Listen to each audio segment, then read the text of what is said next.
Good day, everyone, especially to our new elected officers and committee members.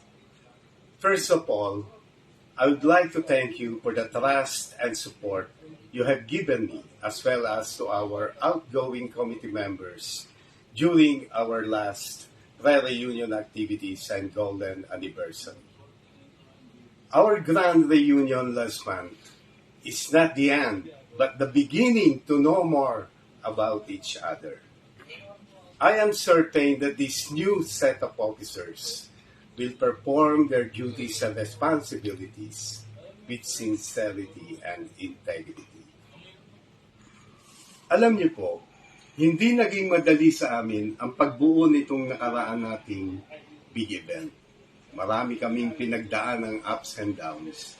Ngunit talagpasan natin lahat ito because of one keyword: patience.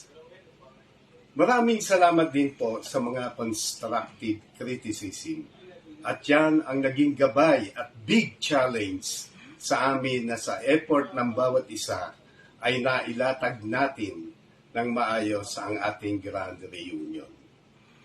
Sana hindi ito ang huli nating pagsasama-sama at magkaroon pa tayo ng get-together, small or big group, sa mga darating na panahon.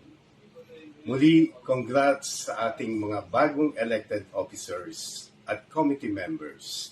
Maraming salamat po sa inyong lahat. Mabuhay ang Batch 74.